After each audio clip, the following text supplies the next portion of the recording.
Hello बच्चों, आप लोग कैसे हो। आज हम लोग क्लास 12th में कूलम्स लॉ के आगे एक नेक्स्ट टॉपिक है सुपरपोजिशन प्रिंसिपल।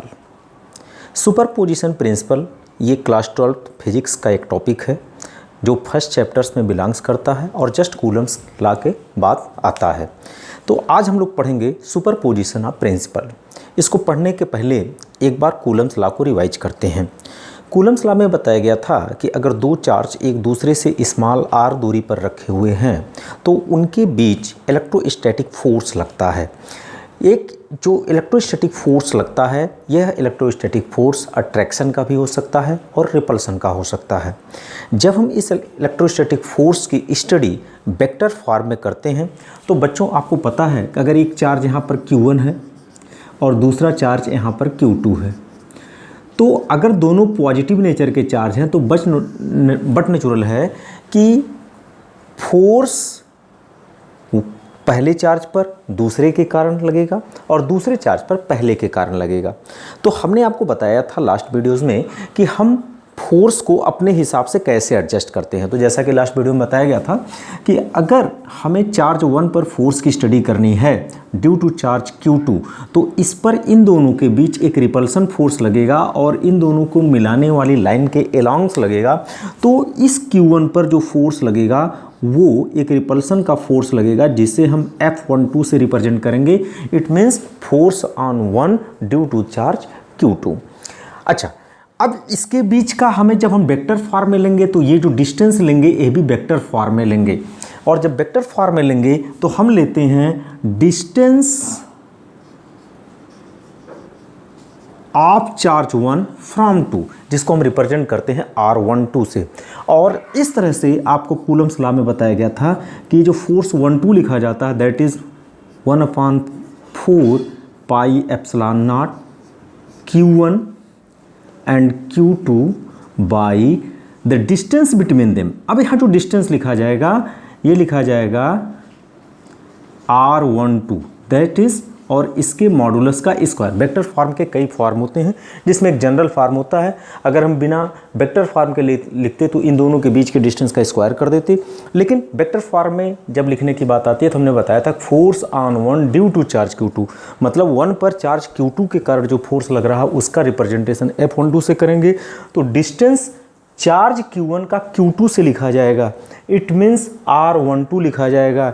इसका मतलब होता है डिस्प्लेसमेंट फ्रॉम 2 टूवर्ड्स 1 की बात आती है। इस तरह से हम फोर्स की स्टडी करते हैं। अब जो कूलम्स लॉ के बाद हम दो चार्जों के बीच फोर्स को निकालना अगर समझ लिए तो हम आते हैं सुपरपोजिशन प्रिंसिपल की स्टडी करेंगे। सुपरपोजिशन प्रिंसिपल में बताया गया है कि according to this law the net force on any one charge equal to the vector sum of the forces due to the different charges around it. अब यहाँ पर तो आपने कूलम्स लॉ में एक चार्ज के बगल में अगर दूसरा चार्ज रखा हुआ है तो उन दोनों के बीच कैसा फोर्स ऑफ अट्रैक्शन या फोर्स ऑफ रिपल्सन होगा उसकी स्टडी तो हमने कर लिया।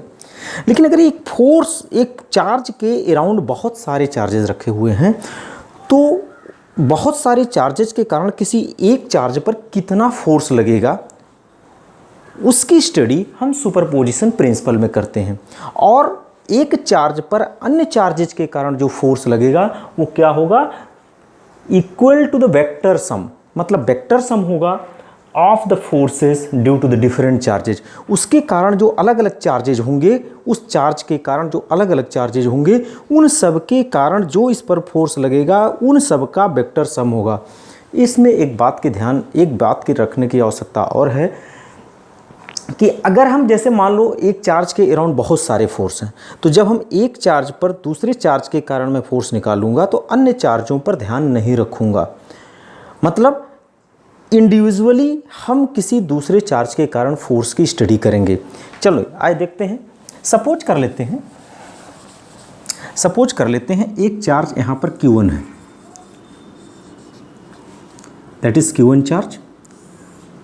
एक चार्ज यहाँ पर रख दिया गया, सपोज कर लो Q2। Suppose this is a positive charge and this charge is also a positive charge. Suppose इसी लाइन में एक चार्ज कुछ दूरी पर क्या रखा हुआ है, माइनस Q3 रखा गया है। सपोज कर लेते हैं एक चार्ज यहाँ पर Q4 रखा गया है, एक चार्ज यहाँ पर क्या रखा गया है, Q5 रखा गया है। कुछ इस तरह से सपोज कर लेते हैं 5 चार्ज यहाँ पर रखे हुए हैं। तो बच्चों सबसे पहले हम ये देखेंगे कि इस चार्ज पर इसके कारण कितना फोर्स लगेगा, इस चार्ज पर इस चार्ज के कारण कितना फोर्स लगेगा, इस चार्ज पर इस चार्ज के कारण और इस चार्ज पर इस चार्ज के कारण कितना फोर्स लगेगा। अगर हम इन दोनों चार्ज के बारे को देखें तो they are of positive, so there are repulsive force, so force on one due to two वो इस डायरेक्शन में वर्क करेगा। तो यहां पर जब हम force on one due to two लिखेंगे तो अभी जो फार्मूला बताया गया कूलम्स लॉ के अनुसार 1/4 pi epsilon naught Q1 Q2 by distance between them का वेक्टर फॉर्म होगा, दैट इज, अब देखो यहां से ये डिस्टेंस आपका क्या लिया जाएगा, उसका डायरेक्शन इस डायरेक्शन में होगा, दैट इज R12। ओके, अब आते हैं इस चार्ज पर Q3 चार्ज के कारण फोर्स किधर होगा।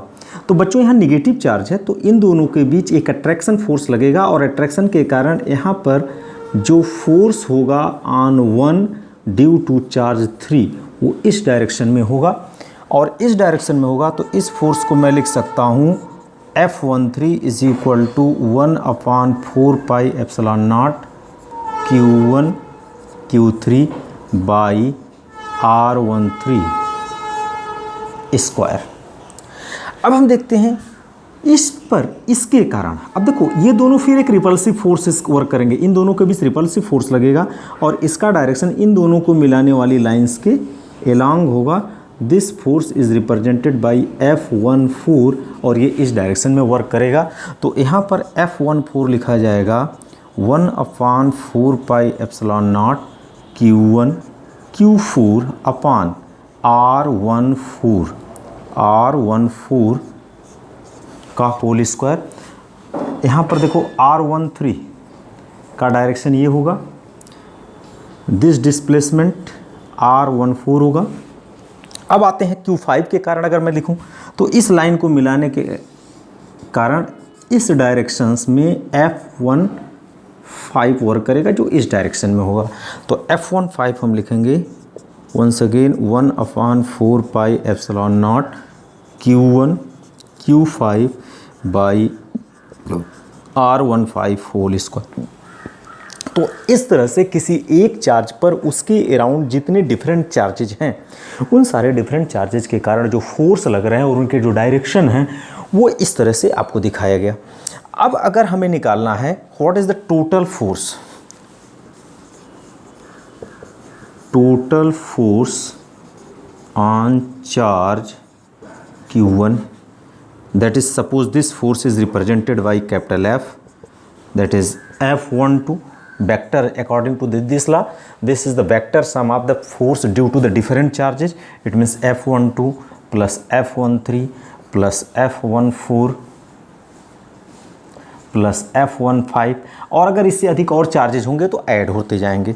बच्चों जब हम इन सारी चीज़ों को ऐड करेंगे तो हम देख रहे हैं 1/4 पाई एप्सिलॉन नॉट सारे टर्म्स में हैं तो this can be taken as a common like this. बच्चों बचेगा क्या, ये अंदर की चीज़ें बचेंगी, ये बिल्कुल डिफरेंट है तो इसको 1 बाई 1 लिखते हैं, that is Q1 Q2 by R12 whole square plus Q1 Q3 by R13 whole square plus Q1 Q4 by R14 whole square plus Q1 Q5 by R15 whole square. This is the superposition principal.